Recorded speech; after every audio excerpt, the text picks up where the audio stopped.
তো আজকে আবারও একটি সেট নিয়ে চলে এসেছি ইসলামের ইতিহাসের। এটাই লাস্ট সেট ইসলামের ইতিহাসের। আর তার আগে দু চারটে কথা বলি। দু চারটে কথা এটাই যে ইতিমধ্যেই ইসলামের ইতিহাসের আলাদা টপিক, আলাদা ভিডিও আমি বানিয়েছি 3-4টে। তোমরা ভিডিওর প্লেলিস্টে গিয়ে সেখানে দেখতে পারো, এই চ্যানেলের প্লেলিস্টে সেখানে থাকবে। আর কথা হচ্ছে যে এই ভিডিওটি ইসলামের ইতিহাসের শেষ ভিডিও, ঠিক আছে? আর 3টে সেট রয়েছে, এই 3টে সেট আমি ভিডিওর মাধ্যমে শেষ করব। আরও কিছু কথা আছে, চলো মিডিলে বলছি। তার আগে তোমাদের প্রশ্নগুলো আস্তে আস্তে সমাধান করি। পৃষ্ঠা নাম্বারটা দেখবে, পৃষ্ঠা নাম্বারটা খুবই জরুরি। এখানে আর সেট নাম্বার বলছি না, কারণ সেট নাম্বার একটু হয়তো গণ্ডগোল হয়েছে। পৃষ্ঠা নাম্বার মিলিয়ে তোমরা টেস্ট পেপারটা খুলে দাগ দেবে 396। প্রথম প্রশ্ন হচ্ছে যে বাবর, বারবার বাবর বলছে, এটা বাবুল এলম হবে। আখ্যা দেওয়া হয় কাকে? হজরত আলী রাদিয়াল্লাহু তাআলা আনহুকে। পরবর্তী প্রশ্ন, পবিত্র খলিফাদের আমলে ইসলামী রাষ্ট্র প্রত্যক্ষ বিস্তার লাভ করেছিল সমগ্র আরব, পারস্য এবং রোম সাম্রাজ্যে। অপশন 4। 3 নম্বর দেখো, উমাইয়া বংশ প্রতিষ্ঠিত হয়েছিল 661 সালে। বাগদাদ শহর প্রতিষ্ঠাতা হয়েছিল কত সালে? না, বাগদাদ শহর 762-র দিকে। নাম্বার প্রশ্ন দেখো যে ইউরোপীয় দেশ স্পেন মুসলমানদের অধিকার এসেছিল কার সময়ে?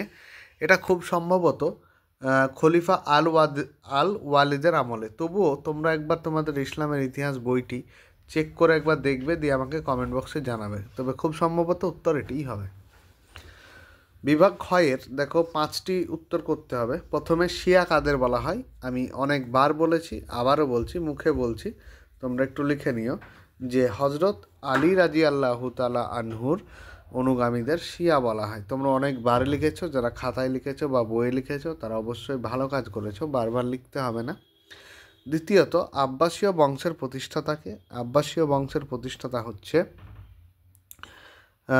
কে ছিল? না, আল মনসুর। ঠিক আছে, আল মনসুর, আমি লিখে দিচ্ছি এটা, আল মনসুর।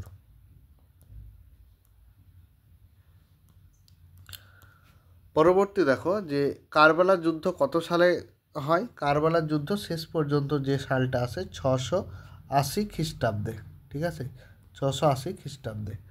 পরবর্তী দেখো খারাজ কি? খারাজ এর আগেও বললাম আগের সেটে যে খারাজ হচ্ছে এক ধরনের ভূমিকর। তুমি এটিও লিখতে পারো যে এটি একটি ভূমিকর।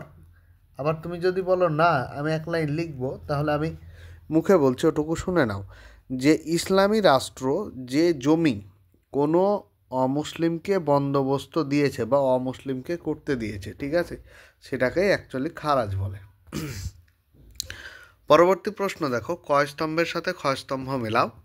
মেসোপটেমিয়া, আমরা জানি মেসোপটেমিয়া সবসময় ইরাক হচ্ছে, ইরান নয়। ইরান হচ্ছে পারস্যের বর্তমান নাম, ঠিক আছে। আর জিব্রাইল তো ফেরেশতা, অজানার কিছু নেই আমাদের, যারা মুসলিম তারা অবশ্যই জানো। এরপর সত্য মিথ্যা নির্ণয় করতে হবে। সত্য মিথ্যা যেটি নির্ণয় হবে সেটি প্রথম প্রশ্ন বলেছে উমাইয়া বংশের প্রতিষ্ঠাতা ছিলেন এজিদ। একদম মিথ্যা কথা, এটা মিথ্যা কথা। দ্বিতীয়ত, মিশরের ফাতিমীয় বংশের উত্থান ঘটেছিল 909 খ্রিস্টাব্দে। সত্য। পরবর্তী প্রশ্ন দেখো যে বিভাগ গ, বিভাগ গয় তো 2 নম্বরে আছে। 2 নম্বরের প্রশ্ন আবারও বলছি, আমি পিডিএফ করে দিয়েছি, সেখানে তোমরা দেখে নিতে পারো চাইলে কেউ, ঠিক আছে। অর্থাৎ পিডিএফটি তোমাদের একটু কিনতে হবে কিছু সামান্য টাকা দিয়ে, যেখানে সমস্ত 2025 সালের ইম্পর্টেন্ট ছোট বড় সমস্ত ইতিহাস হোক, ইসলামের ইতিহাস হোক, সমস্ত প্রশ্ন সেখানে আছে। চলো পরবর্তী সেট দেখি।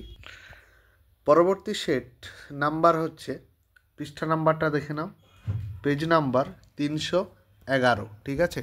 সরি 311 বলছি, 399। হ্যাঁ, 399 পৃষ্ঠা নাম্বারটা খুলে দেখো। প্রথম প্রশ্ন, কারবালার যুদ্ধ সংগঠিত হয় কোন মাসে? এটা হবে মহরম মাসে। বি, বাগদাদ নগরটি অবস্থিত কোন শহরের তীরে? নদীর তীরে, টাইগ্রিস নদীর তীরে। মধ্যযুগে স্পেনের রাজনীতি কোথায় ছিল? কর্ডোভা। আব্বাসীয় শাসনকাল শুরু হয় 750 খ্রিস্টাব্দে। ইসলামী দুনিয়ায় নবীজির কৃতিত্ব ছিল কত বছর? 10 বছর। আবারও প্রশ্ন পেয়ে গেছো। এখানে নবীজির মানে জীবিত ছিল এটা বলেনি, কৃতিত্ব ছিল কত বছর, 10 বছর। হ্যাঁ, মিডিলে যে কথাটা বলবো ভাবলাম, যেহেতু এটাই ইতিহাসের ভূগোলের ইতিমধ্যে শেষ করে দিয়েছি, ইতিহাসেরও এই ভিডিওটা শেষ হলেই সব শেষ হয়ে যাবে। আর আশা করি তোমাদের মানে ভিডিও কমিয়ে দিয়েছি আপলোড করা, তার একটাই কারণ কি বলো, আমি সারা দিন রাত এক জায়গায় খেটে প্রশ্নর উত্তর তৈরি করা, এটা চারটেখানে কথা নয়, ঠিক আছে? হয়তো সাথে সবাই আছে কম বেশি, তাই করা হচ্ছে।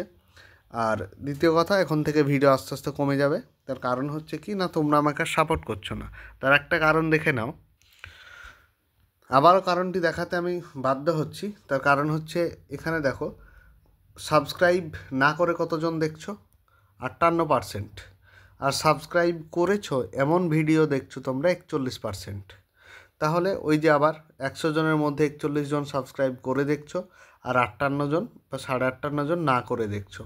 তাহলে এটা কিন্তু মানা যায় না, ঠিক আছে? এগুলো আমাদের ভিডিওর সমস্ত যে চ্যানেল আছে, ইউটিউব চ্যানেল, তারা মানে দিয়ে দেয়, ঠিক আছে? ইউটিউব কে কত পার্সেন্ট দেখছে না দেখছে, কে সাবস্ক্রাইব করে দেখছে না দেখছে, সব এখানে দিয়ে দেয়।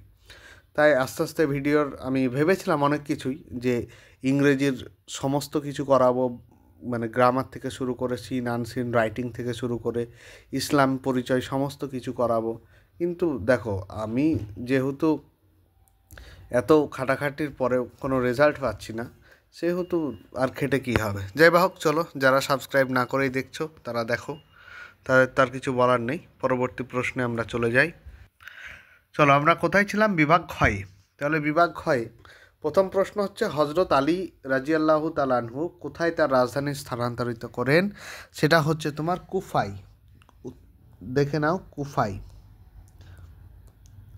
পরবর্তী প্রশ্ন, যিশুর জন্মভূমি কোথায়? আগেই বলেছি, আর লিখছি না। এটা হচ্ছে বেথলেহাম, প্যালেস্টাইন, জেরুজালেম বা প্যালেস্টাইন বলতে পারো, সেখানকার বেথলেহামে জন্মগ্রহণ করেছিল। এরপর পারস্যের বর্তমান নাম কি? পারস্যের বর্তমান হচ্ছে তোমার, আগেও বললাম, মেসোপটেমিয়া ইরাক, আর পারস্য হচ্ছে ইরান।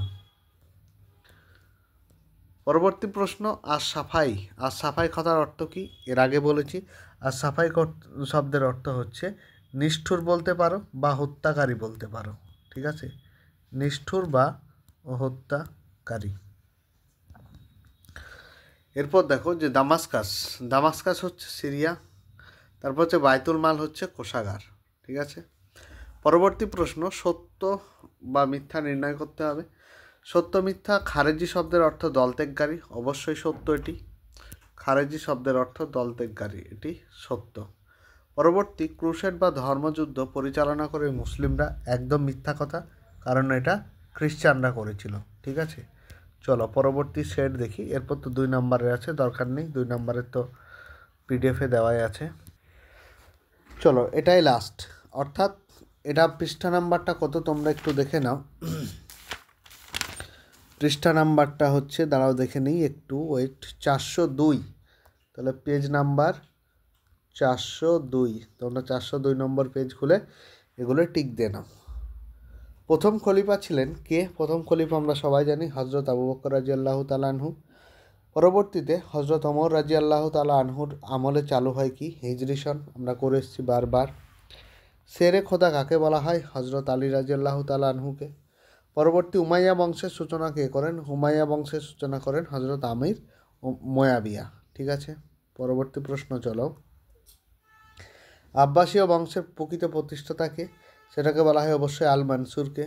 চলো পরবর্তী প্রশ্ন, 403 নম্বর পেজে দেখো যে কি রয়েছে, বাব উল এলম। বারবার পড়ে আসছি, তাহলে কতটা ইম্পর্টেন্ট ভাবো, যে বারবার করে আসছি। এটা হবে হজরত আলী রাদিয়াল্লাহু তাআলা আনহুকে, তোমরা লিখে নেবে, হজরত আলী রাদিয়াল্লাহু তাআলা আনহুকে, ঠিক আছে?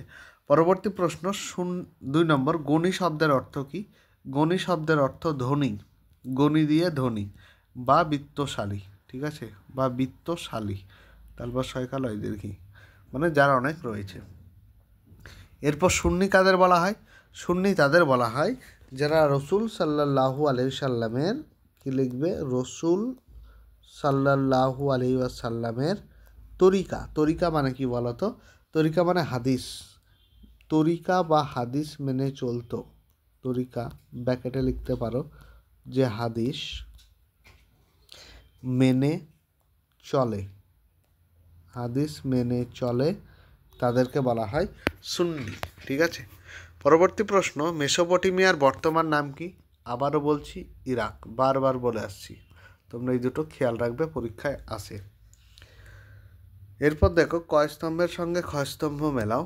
কয়স্তম্ভ কি আছে? যে জিব্রাইল, অবশ্যই জানি ফেরেশতা, আর আবুল আব্বাস হচ্ছে তোমার সাফা। সি দেখো, যে সত্য অথবা মিথ্যা নির্ণয় করতে হবে, তাহলে সত্য মিথ্যা নির্ণয়ে চলো, হজরত আলী রাজিয়াল্লাহু তাআলা আনহু বাব উল এলম উপাধিতে ভূষিত হয়েছিল, অবশ্যই এটি সত্য।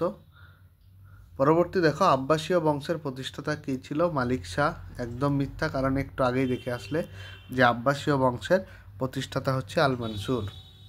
এরপর 2 নম্বরের তো করে মানে পিডিএফে করে দেওয়া রয়েছে। যাই বা হোক, আজ থেকে ভিডিওটা একটু কমেই যাবে তোমাদের সাবস্ক্রাইব না করার কারণে। আর এত কষ্ট করে কি হবে বলো ভিডিও দিয়ে? কারণ যারা অন্যান্য অনেক চ্যানেল দিচ্ছে দেখো মাদ্রাসা বোর্ডে, তাদেরগুলো একটু ফলো করো বা তাদেরকে দেখো। আমিও একজন ইউটিউবার হিসাবে আমার এটা বলা কর্তব্য, তোমরা একটু অন্য চ্যানেল দেখে নিও বেশ। আর ভিডিও আনবো হয়তো খুবই কম, আগের মতো আর দিনে 10টা করে আপলোড হবে না, হয়তো দিনে 2-1টা করে, তাও হবে কি কোনো ব্যাপার নেই। চলো আজকে ভিডিওটা এই পর্যন্তই।